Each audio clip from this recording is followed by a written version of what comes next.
Founder of Diversity and Inclusion Consultancy, Fashion Minority Report. I'm Angelica Roselyn. I'm a fashion illustrator. Hi, I'm Mario Abad. I'm the fashion editor at Paper Magazine in New York. Thank you all for joining me. There's a lot to talk about here, but I want to start by talking about the expectations. There's always a lot of expectations which kind of come with a debut. But I think there were this felt like there was a lot of pressure on this show. I think both because Burberry is such an important brand kind of to Britain, to London Fashion Week. It's one of our kind of key hero brands, which really brings both international press, but also just has so much cultural significance to Britain and British style.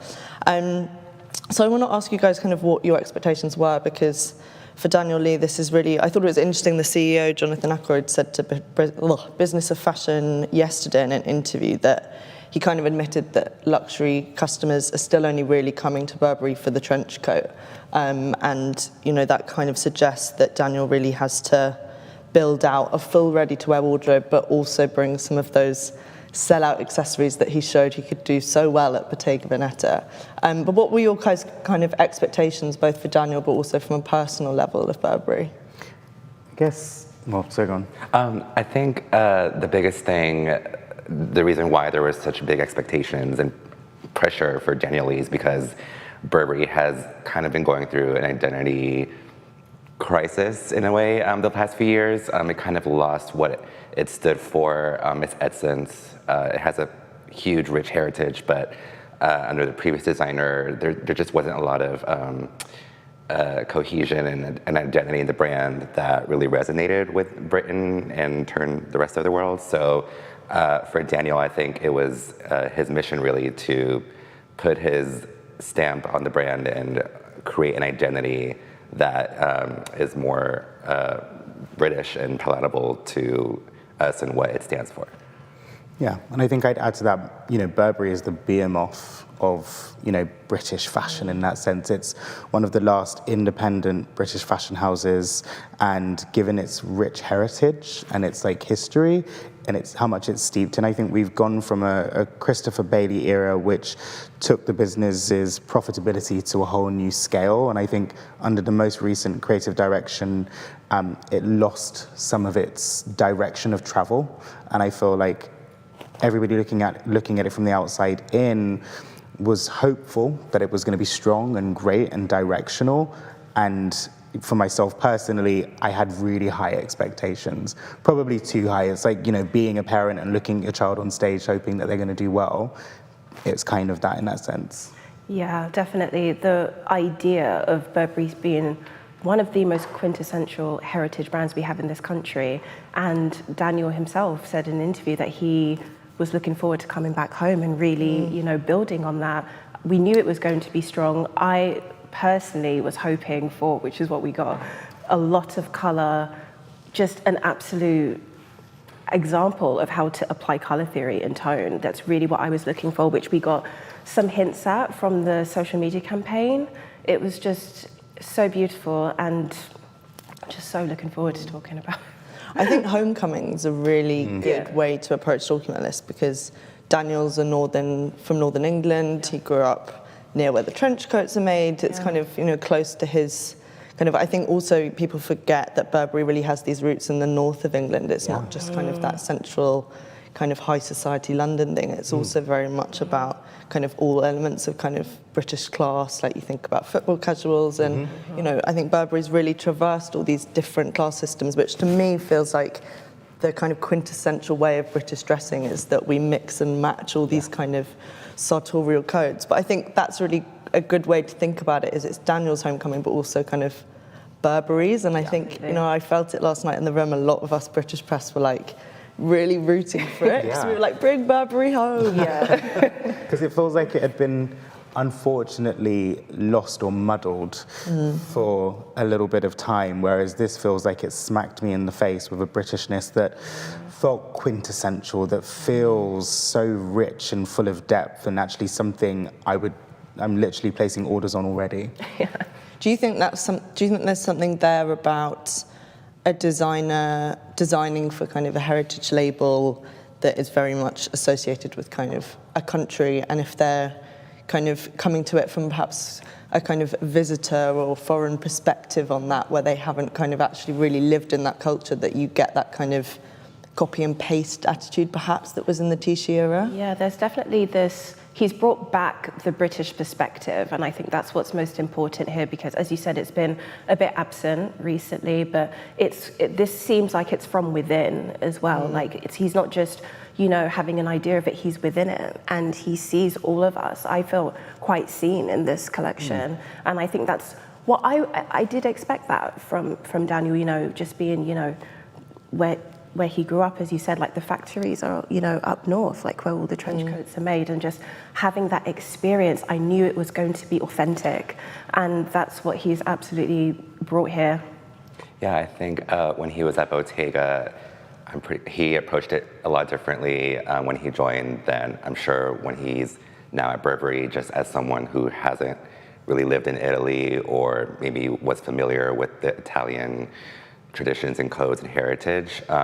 He approached that with a different mindset than now at Burberry, where it's more personal, and he feels, I guess, maybe in a sort of way, like he had like a calling in a sense to really bring his experiences as a Northern England person to this brand. And I feel like he no matter what brand he's at, he looks at the DNA and the history and the heritage of that business and actually delves into it to actually bring it forward in a way so that it feels relatable and elevated. And I think that's what he's done here. He's looked at, you know, Burberry's, 165 or 175 years old. There's a lot to kind of take from, but he's not made it the sole focus. He's looked at it and gone, how do I amalgamate this into something that is actually of my voice and that encourages more customers to come to the table and shop, or actually encourages the customers who were left out for the past few seasons, who, you know, when we had Prorsum before, a lot of customers were there from different age brackets, but then it felt like with the introduction of the TB monogram. In the Tisci kind of era. Yeah, exactly. Like it was trying to push out the people who would spend money on more, who would buy more than a trench coat, but would buy a dress and so on. And instead it was, let's sell a t-shirt for £450 that's just got a TB logo on it, unfortunately. I think there was something about that era with the introduction of that monogram. We were kind of talking about this before we started filming, but that it was trying to almost create this kind of force a heritage kind of element onto a brand which actually is already a heritage label, so you can actually go into the archives and find those things. And I think that was really clever what Daniel's done by reinstating the Burberry Prorsum Equestrian Night logo and having kind of actually looking back at the history and thinking, how can I pull that? I think he's so skilled at doing that and making it modern, and that kind of making a heritage brand modern is exactly why they've chosen him to do this role. I also think it's interesting picking up on what you guys were talking about in terms of that difference between Bottega, what he did at Bottega and what he did at Burberry, because I think at Burberry there's something which is really about characters and kind of different characters from Britishness, which I think we saw run through here, but it's a very different brand to kind of modernise. Should we talk a bit about the collection and kind of maybe some of these kind of characters and plays that we saw, because I think there's quite a lot to talk about, kind of interestingly. What did you guys kind of see when you started seeing these looks come out? I just saw a really, really great understanding of the brand, but just talking about branding for a second, it's something that Daniel really understands, because I think with the Bottega and the revamp of Bottega, that's something he really pushed to have a strong identity. This, for me, is, as we were saying, yes, quintessentially British, London, you know, regions of, you know, the UK, but this is pushing a new idea of branding. Like, for example, here we're looking at the idea of the English rose, and that, what is that in terms of like the brand of Burberry and just like Britishness that we can relate to, because you can do a lot of things with it, but I think, if I'm completely honest, it's something that's been done quite a lot and it's been played out. This for me was fresh, like the way he applied it with the fabrics, like there's so many different weights of fabric for an autumn winter collection as well. I think he's just done so much, and he's pushed a lot. He's pushed a lot of silhouette. He's pushed a lot of scale. I think the casting is very good. The hats are amazing. I love the hats so I also just much. want to pick up on what you're talking about, the roses, like some of these looks we're looking Yes. at. Because actually, you don't look at it and immediately go, that's a rose. Like, Exactly. I think Yes. it was interesting with the print that they're these kind of psychedelic prints. There were also duck prints, which reminded me a bit of kind of Warhol screen prints. Yeah, And I thought that was a surprising kind of thread to run through this collection, that you have those very kind of modern graphic elements, but then you have the traditional kind of Playful. check. Very yeah, playful. like it's so playful. Like even looking at that mallard or duck woolly hat, which nobody I think was expecting to see on the runway, but actually added this playfulness to it. And again, it's the subtleness of bringing in the roses in these different ways. As you say, it's kind of psychedelic. It also feels a bit punk. It also feels a bit 70s. It feels so nostalgic. Like this collection feels like it's steeped in nostalgia, but actually brought forward into 2023.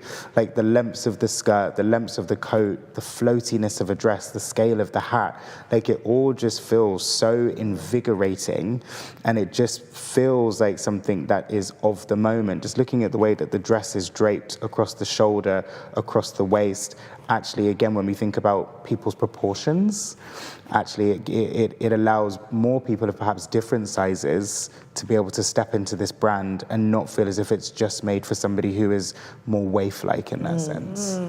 I did feel like some of the more recent collections before Daniel felt like they were very much leaning into that waif-like high society woman, and Yeah. that you couldn't see how that could be kind of applied to different women, different people, whereas this collection did feel more like both different age brackets, Yeah. and that you could see that perforated out onto kind of, I mean, the front row was really interesting. There was kind of Shy Girl, then there was the Yeah. lead singer of the Kooks. Like, you know, you could see all this different community that he's bringing together, and I think it'll be really interesting to see who these clothes are dressed on. Yeah. I found it interesting. We didn't see a lot of beige or camel or those really tones that is synonymous with Burberry, with the trenches and everything. But I think he really wanted to establish a new kind of color scheme. These sort of warmer sort of tones. But another thing I found was that the majority of the collection was really based on these sort of outdoorsy elements. There wasn't a ton of, maybe some more like romantic pieces or dresses. He really wanted to bring that outdoor heritage into this collection with the car coats and everything. And I think even with the show itself, people were serving hot chocolates and there were blankets, and so there was this sort of sense of there was a sense of like protection, and I think he wanted to bring that to this.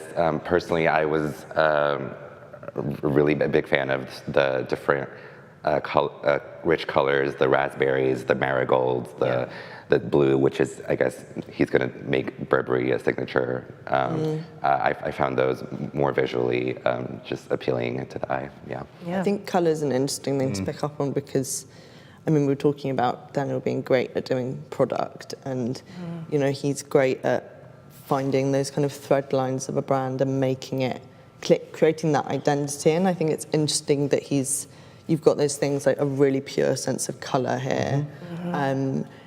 Pure sense of different silhouettes. We were talking about outerwear. I can just see all those big poncho scarves becoming Absolutely. kind of everywhere, and that's also like an entry-level piece as well. You can get the scarf, or then maybe you can move up and get the poncho Exactly. coat. I definitely saw, I believe Vanessa Friedman wrote this morning that Christopher Bailey advised on his collection. That's interesting. He advised Daniel, and I saw him a little bit, especially with the throws, with the blankets, which was his thing at Burberry, which I loved. Like, do you remember that era when all those throws in the Bailey era had like people's initials and the models that walked, and you'd be like, oh my Huge. gosh. Important. That was the good monogramming, when people would have their initials, whereas having that TB logo, it felt so removed from the personal touch that you get as a customer. And it's like everybody went crazy for these blankets, and we saw Cara Delevingne wearing it. And again, it's like when we think of the casting of this show, everybody feels so steeped in British culture. And I think that's what's really lovely. And the colours complement people in such great ways. Like looking at the plethora of colours and the browns and the blues and the purples, like it just feels like it's something or a collection that anybody can dive into and find something that works for them. It doesn't feel exclusionary in that sense. Yeah, he really brought this is for me just a lesson on colour theory. Like we're looking at this. I mean, this is what I would teach. Quite frankly, I'd pull this up, for one of my classes. Look at this. It's so easy, like purple and yellow. But to even push it further, we're going to do high saturation. We're going to make it so bold. We're going to juxtapose not only the print of the rose, but then we've got a check and like a tartan underneath. And then like the welly boot as well, and that very that heaviness of it. He's just a master of colour, in my opinion, and I knew that he had that promise coming from Bottega. For me, it's just as delicious as it's going to get visually. So good. I'd love to pick up on what you said, Mario, about Christopher Bailey being kind of a mentor to Daniel and advising this collection. We've mentioned that he was at the show, because that's a very unusual thing for a previous creative director of a brand to have any dialogue with the current one. They never attend the shows, but Christopher's been very present in the kind of Daniel Lee era. And I want to pick up on what you guys think about that approach and what it says about Daniel's Burberry, because I think it's I felt it in the room last night, it's like a warm feeling and a kind of, I'm not going to be like, this is the Daniel Lee show, this is my chapter. It's about what's Burberry meant to Britain, how can I take from that and take it forward. But what do you guys think? I loved it. I loved when I saw the live stream and I saw that Christopher Bailey was there. It kind of like left a warm, fuzzy feeling in my heart. I think it's really smart of him to not just ignore the Christopher Bailey era. He was there for 18 years. Yeah. I think the majority of people in fashion, that era holds a special place of Burberry in their hearts, just because it evoked so much of what was great about that time in fashion in Britain. And so I love that, he's a mentor, he's a friend, he was at the show, you saw a little bit of the influence. And I think it speaks to the fact that the Burberry that we love and remember is owed a lot to Bailey's tenure. Obviously, Daniel's putting his spin on it, he's modernizing it in his way, but I loved it. It was a very warm feeling. Yeah. Just while we talk about this, could you get up the Spring Summer 18 Bailey collection, just so we can kind of have that as context? I love that warm fuzzy feeling idea, because for me, it's like, why can't this be the future of fashion, where we're a community, we're all in fashion together, we're all in this industry? Why not have that support of a previous creative director to, not necessarily guide you? I mean, Daniel he has his own mind and his own vision, clearly, but just to, have that community sense. I think that is something that is needed, quite frankly, and the community of Britain as well. Like, why not? And like what worked before, how to take it forward. And what Burberry did, what Christopher did then, and, I'm obviously perhaps slightly biased because I was there at the time, but what Christopher did to reinvigorate that house and take it from, the Daniela Westbrook kind of chav culture terrace mentality, working alongside Angela Arendt and build, a FTSE 100 billion pound business. Clearly it worked. So actually by him being there to support Daniel removes the ego, it's the passing of the baton, and actually it's ushering in this new kind of tenure with actually this kind of celebratory kind of moment, as opposed to it feeling like trying to steal anybody's thunder or shine. But again, even just looking at this collection that you wanted to put up, you see the tinges of it. No, totally. Not that Daniel isn't his own designer, but you can see that there's an influence in what he's doing now at Burberry that connects with this, and it feels like the next transition in that sense. I think it also comes from that viewpoint of being a Brit yourself. This collection for me was my all-time favourite Bailey collection, but because it really incorporates, what I was saying earlier about those different characters and class systems. Like you've got the kind of quote-unquote Daniela Westbrook check cap, so but then you've got kind of, kind of regal kind of skirts, you've got knitwear, you've got the Mac, you've got all of these different crisscrosses together. And I thought it was interesting watching Daniel's show last night, because it wasn't as literal as this, but you could see that he has a similar perspective of being kind of a Brit, of how do you mix those different kind of codes together. And I think that's an interesting tie through that he has definitely taken from Bailey. Love that duck hat. Duck hat, right. But also, don't you think he's just having a bit of fun that he couldn't have? That wouldn't have worked at Bottega. But here, you know, and also there were these little shoes which were kind of, they reminded me of kind of chick fur, like yellow fur. Yes, yeah. And there were just these little nods of humour, you know, and it's nice to see Daniel having fun, and that humour is a very British thing as well. Yeah, it's so true. Bottega is very serious, actually, but serious in a sophisticated way. Like, this is a very chic woman, and of course the Burberry woman is also chic, but maybe she does want to wear, you know, a duck hat with a knee-length, you know, hunter style like Wellington boot and, you know, saturated print like that. And these hats for me, the shape of them, the scale, I love that they're like asymmetrical as well. They're going to be in so many Oh my gosh, covers, yes. editorials. I mean, people are calling them right, already. from last night. They remind me a tiny bit of kind of like Beefeater hats. Absolutely. Outside Buckingham Palace as well, you know, but with kind of a little quirk and twist on them. But they're also like for a cold night. And it's the subtleness again of like these little tongue-in-cheek moments that feel sophisticated, but also a little bit sarcastic and a bit slapstick. And it's like, that's what we are in the UK, and that's steeped within this. And again, like, that's why it works so well. And,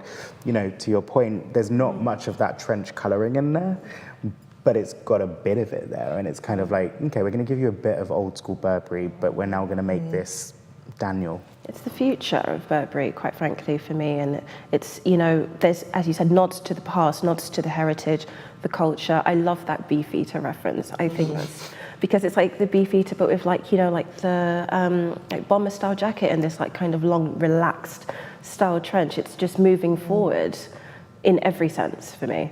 what did you guys think of his approach to the trench coat and also the house check in this collection? Those kind of, can we look at the opening looks? They were kind of faux fur trimmed, lapel kind of trench coats. Pretty oversized, right? Yeah, very relaxed. How did you guys feel about the approach to the trench coat in this collection? Because Mario, you're right, there was not really much beige, and also the trench coats didn't take up a huge part of this collection. No. We were saying before as well that actually the outerwear is what Burberry's obviously known for, and it's here in the collection, but it doesn't override everything else. And I feel like looking at the second look, you know, the guy's trench coat, I'm ordering that already. Yeah. Like, I need that. It feels cool and it feels, you know, of the moment. And I feel like the outerwear has been given a sensibility that makes it feel current and fresh in my mind. Yes, it's that sensibility I love, but then it seems so wearable, but then it's got this really gorgeous touch of like high-end luxury with not just the fur trim, but the color of the fur trim as well, that kind of iridescence to it. It's kind of straddling a line just between like, you know, I'm going to wear this, but you're going to know this is the new Burberry that I've got on here. With the subtlety, it's not about, I've got a Burberry logo all over me. It's the subtle details. Mario, what did you think about the trenches? I think when you're a brand like Burberry that is so associated with one piece of clothing, like a trench, it's easy to kind of just rest on that laurel. And like Riccardo Tisci, I think we saw maybe too many camel trenches on the runway. Like, it was the same thing over and over. A lot of check. It was just very repetitive. And so I think it was clever to kind of still incorporate that, but not make it the focal point of your collection. Like, we already know what the Burberry trench is and why everyone loves it. So I think it was good for him to explore other ideas of a wardrobe and what Burberry represents for ready-to-wear. And so I think that's why we saw different, like all the knits and, you know, all the different patterns, and to see what Burberry could look like in your closet beyond the trench coat. It's definitely a wardrobe. Yeah. Let's talk a bit about that check and all the knitwear. We just go down a bit, all of these kind of kilts and trousers, matching tights. What did you guys think about this section? Yeah, This is my favorite section. This is my favorite too. Going even from the trench coat into this, I think it's quite interesting. Having another look at it, nothing is extremely belted as well. Like, the silhouette is very loose. It's very that wearability that we were talking about, but it's just so it's just there, it's present. That, oh my goodness, I mean, even that. It doesn't feel rigid. Yeah, that's exactly. Like looking at that previous, the Tishy collection that came up, it's very streamlined, it's very rigid, it feels very school mom.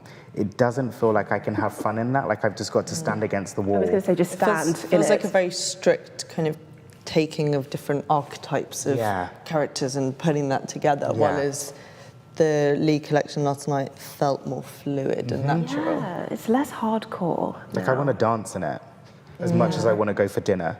Also, I think it's clever that these all work as great looks, but you can take these pieces apart. You know, you can see, I'm sure that loads of people are going to go and just get this kilt, you know, or if you have £500 for tights, get the tights. But, you know, take, you know, the tops, and people can also kind of take one piece and recreate these looks themselves, which is really clever. And that's such a London thing, like you're saying, like, you know, coming from Peckham, like, not everybody's going to be able to afford every single piece of the look, but actually getting the jumper with the kind of tassels on the shoulder, like that brown one, look 40, with the, like, rose motif, like, it's really strong statement moments, but actually you dress it down or dress it up if you want to. Even like the bags with the, again, like looking at the campaign that came out a few weeks ago, you know, the fox detail with those kind of what looked like fox's tails hanging off the bags, the roses, you know, the applique on Shy Girl's nails, and then seeing that on the menswear green jumper, like, it all comes to life now and it tells that story. I think it's really interesting that you mentioned that, actually, because I hadn't made that connection that you've got these kind of hints, because this campaign was, the clothing is from the Tishy era and Lee styled it himself and kind of put it together, but you do have these little hints, like those roses on the nails, kind of. The swan, which is actually on the T-shirts. And again, like to your point, it's that commerciality that somebody can buy into and, you know, adapt into their wardrobe instead of just the jumper that's probably going to cost £1 million. I also wanted to kind of talk about the accessories, because definitely. that was a huge point of why he was hired in the first place, is because what he brought to Bottega, his first collection, like literally the first collection, all the shoes and bags were hits. So I think a lot was riding on what he would introduce for this, for Burberry, as I think the majority of revenue is ready to wear and not leather goods, or especially shoes. I think shoes make up like nothing.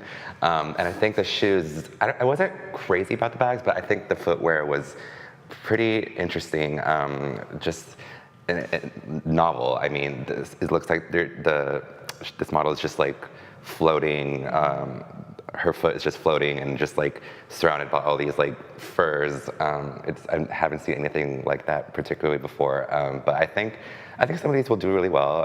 They're very photogenic, and I think, you know, very street style. I think that's what he brought to Bottega as well. But I'm curious to see how they'll perform. I think the kind of what do you call them? Wallabies? The Clark sort of like with the shearling. I think it has that sort of outdoorsy element that he talked about, but you know, they're kind of editorial in a way, especially the coloring. So I was really interested to see how he did that with shoes. I think he had a really Celine influence, like from his Those time little at Celine. duckling shoes. Duckling shoes, but I think for me, I love the sexiness of the open-toed sandal, and she's like floating on fur. That for me, like for an autumn collection, just to be wrapped up in this trench, but to have like, you know, a nice toe moment is really, really hot in my opinion. This is just so like, it's just because I want to wear it, but like this is just so considered. This is what I'm ordering actually. Like that shoe, I have to look into that, and then of course like the matching hot water bottle with the coat. I think his influence really comes through here. But I can see that he's going to take it forward. I love what you said about, you know, the bags. That's really interesting because of course that is for any brand like most of the revenue. So I think that was such a gorgeous push. And I think finally as well, it seems like I think it was like look 36 actually. Because you said like each piece, I love that point, each piece is so wearable. It almost has like a thrifted element to it as well. You know, coming off of the, you know, and other influences like with Vivienne Westwood and like, you know, all of the prints, you know, and the plaid. But this for me is London and like Britain. It's like, I've got a bit, like maybe these £500 Burberry tights, but I'm gonna thrift the rest of it and like really pull it together. And I think it just has like that energy to it. Daniel, He what loved the did tassel. Sorry, you He go. really loved the tassel. Yeah. And that bag, I don't know if it's like in the shape of a heart, but Yeah, they were kind of like little triangles. I thought they were hearts, but then they're little triangles. But then they're just huge tassels. We Just try and hanging pull off up the live stream and just see if we can get a shot of some of the bags, because they're those really sweet ones with the tassels. And Right. then also I did really Right. love the Very fun. suede saddlebags. Yeah, Yeah. exactly. They were kind of, when I was growing up, what like elegant kind of mums would wear, and I'd be like, oh, I'm too young to ever have that one, you know? And I thought that was quite fun. We're of that age now. But no, I mean, Burberry has never really had, and I'm probably going to get told off, but they've never really had an it bag in the way that so many other businesses have had that statement bag. And I think that's because the trench coat has always been it. But That's their handbag. That's their handbag. But, you know, it's kind of like for £1,000, it's a great handbag to have and everybody knows it. But the shape of that Can we bag just go back onto that look? is stunning, and there's a purple. I actually felt like this bag was too close to home to Bottega for me. Oh, really? It had been stitched so that it had kind of square blocks. Right. And I was a bit like, ooh, it's a bit Bottega-y. But I guess it's just the check that they've tried to replicate it in that sense. So But it's the maybe kind it's- of oversizedness of the check. But there's I don't know, I looked at the handbags, and I remember again with Christopher's Burberry that actually the slouchiness of the bags was really cool, but they didn't get adopted as well as they should have done. You know, but looking at these, I feel like, you know, everybody's got from that SS18 collection the oversized shopper in multiple colors. But here, it just feels like with Daniel's Burberry that it's, you know, like, yeah, that shopper. Everybody had that. Do you think also there's something interesting with Daniel's accessories, that we're obviously in a slightly different era of social media and who represents bags, that he perhaps has a better shot at making these sellout accessories because of who he's going to dress in them, how that's going to be represented? Yeah, I would say so, because it just feels like they're aspirational but also attainable. It doesn't feel like something that's only got to live on a shelf. It feels like something that you can actually wear. Like that bag is stunning. Yeah, the that's shape of it, it dips in slightly. It feels lush. It feels luxe. But it's like so many of us can wear them, especially as we're in this androgynous phase as well. They don't necessarily feel neither masculine nor wildly feminine. I think the faux fur fox charm tail, whatever, dangling on the bags could potentially be a hit. I'm just trying to like envision like what's going to be the next it thing, because you know everyone thinks Daniel like has that knack for creating an it item. I think those could possibly be pushed or just as made as a statement, as, you know, yeah, this is Burberry. Like, but I think the bags in general, the silhouettes were kept more maybe conservative in a way. There wasn't anything really flashy about them. I think, like I said before, I think the shoes were a bit more creative, but they're beautiful. The curve, the one that you mentioned with the little dip. There's a variety of shapes. I can't wait to see the just like high definition like close-ups of each bag. And It did that was one thing that I kind of want to talk about as we come to a close, is whether we thought, because there were a lot of looks in this collection, and we've discussed a lot of different elements going on in these looks, and I wonder whether there was too much going on, whether you guys felt like it could have been condensed. I think that this could have done with slightly less looks, perhaps. Okay. And I feel like the There's a lot of accessories looks. got lost in the 55 or looks at something. points. Yeah, I think that's a fair assessment actually, because there's just, and it's a lot of print, a lot of color, a lot of texture as well, mainly. I think he did it well, but I think the accessories probably could have shone more, maybe with some more pared down looks. Yeah. If we were going to do that, but I think maybe it's because it's a premiere look, he went so all guns blazing for it. Clearly, Sowing all those seeds. absolutely. I kind of disagree. I feel like it was, I wanted more, if I'm honest, because like Tishy's first collection was like 125 looks or something. This is what, 50 in total or something to that effect? Is it? Or just like 52. 52, yeah. So actually that's quite moderate. Condensed in the context of Yeah. Burberry, which has historically done a lot of looks. Exactly, and it's like, but there's also a cohesion across the entire collection.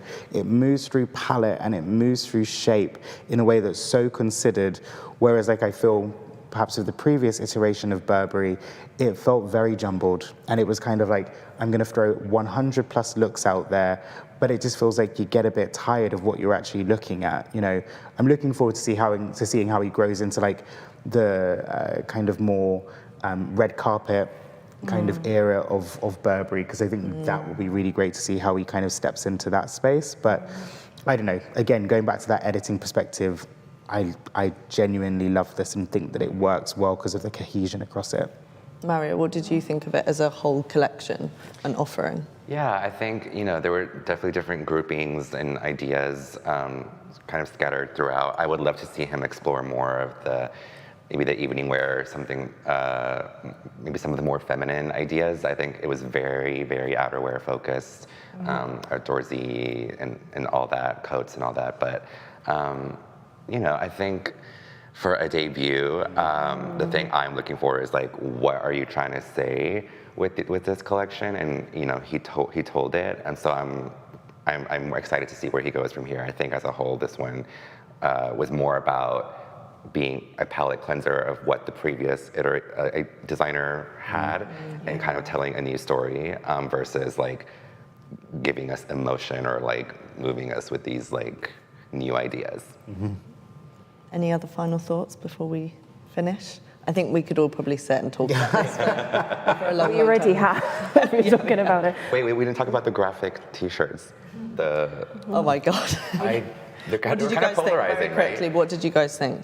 I thought that those were random, personally. They didn't quite fit to me. I think they fit in terms of the British ethos of kind of graphic tees, and they were kind of punkish. Right. But I wasn't sure about them. Yeah. But it goes back to what you were saying. It gives you that entry-level price point. Yeah, it's true. You have to have your absolutely. t-shirts. Exactly. You've got to have that jersey. And I feel like, I don't know, the shape of them isn't standard. Like the drop shoulder and, you know, the elongated sleeve and the cuff on the sleeve, it looks like as well. And this could be silk and not even a jersey. I feel like actually seeing it in person is going to do it even more justice. And that oversized print, it just feels, again, a bit decadent. Yeah, he's definitely played with like the print. The scale has really been something to look at here with the print, not just the rose, but the equestrian knight scale. I mean, that dress is actually one of my favorite pieces, just for the actual. In the beginning section, I think. Yeah, that was the white, There, the white so the and blue. Blue. Yeah, when that. There, 28. Yeah, 28. when this came out, because it's, again, like the shaping, everything is so draped. So I think he's done something, not, of course he's got all the print, but this is so graphic as well. And he's really like blown up the scale. And just to say, I think this is just one of the standout pieces for me, and what he's done with the t-shirt and the prints here. It is quite random, but I love it. This is I my think, favorite look. Yeah, this is my favorite like full look. And it has the blue, I don't know what hue they're gonna call it, but it's royal electric blue that clearly he's gonna probably make into the brand color, the signature, like he did for Bottega with the green.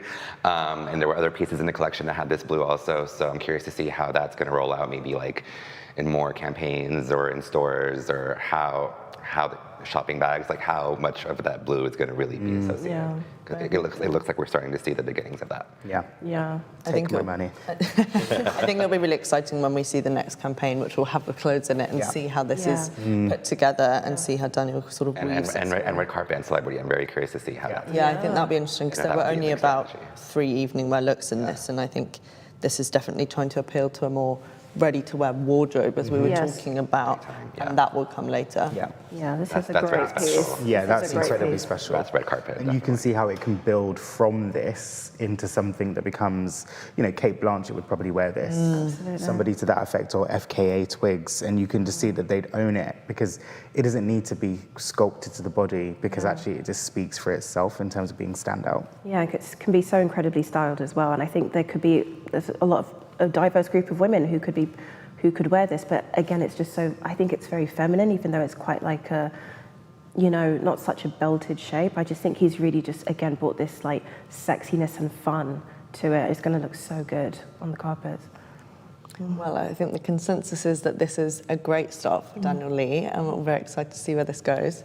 Thank you so much for joining us, and we will see you next time. Bye.